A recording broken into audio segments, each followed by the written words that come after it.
The other commonly used statistical distribution is known as the student's t-distribution. William Seeley-Gossett specified the t-distribution. In fact, he published a paper in Biometrica in 1908, and he published it under the pseudonym Student.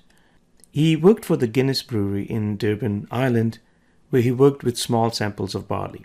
Mr. Gossett is the unsung hero of statistics. He published his work under a pseudonym because of the restrictions from his employer.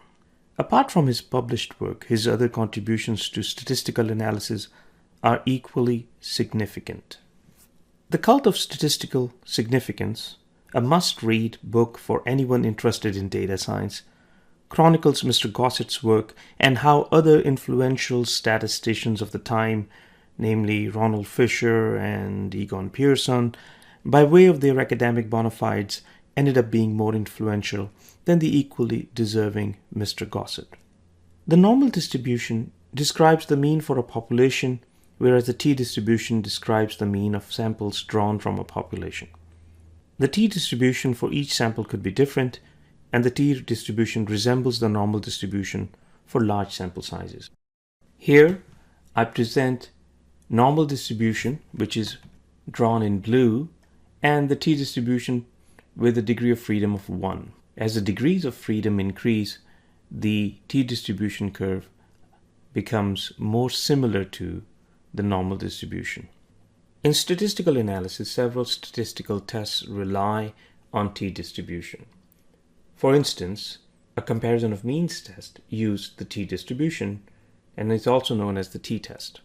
We have been working with a dataset comprising teaching evaluations of instructors from University of Texas. And I will illustrate the use of t-test or t-distribution with the question of, does instructor evaluation score differ by gender? Do males and females get different teaching evaluations from students? Now, if I were to take the same dataset and compute the means and standard deviations, I can test this statistically.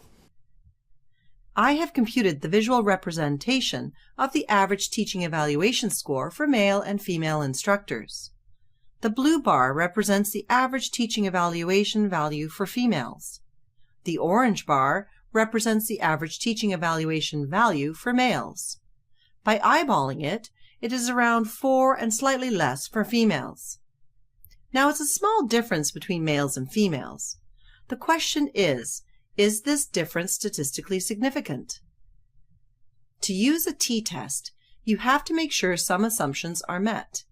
The first assumption for a t-test is that the scale of measurement applied to the data collected follows a continuous or ordinal scale.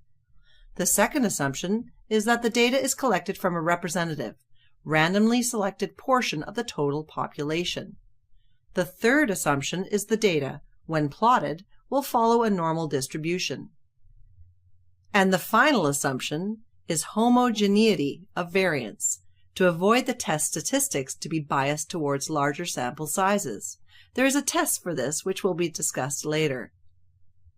Before we go perform the test in Python, first we will state our hypothesis.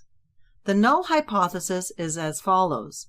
There is no difference in evaluation scores for males and females. The alternate hypothesis is there is a difference in evaluation scores between males and females. Then set alpha level to 0.05. To do this in Python, we will use the t-test independent sample in the SciPy stats function. The function takes in the two samples it is trying to test. The statistical difference of means for, in our example, is the females' evaluation scores versus all the males' evaluation scores. It will return a t-statistic and a p-value. Since the p-value is less than 0.05, the alpha level, we reject the null hypothesis as there is enough evidence that there is a statistical difference in teaching evaluations based on gender.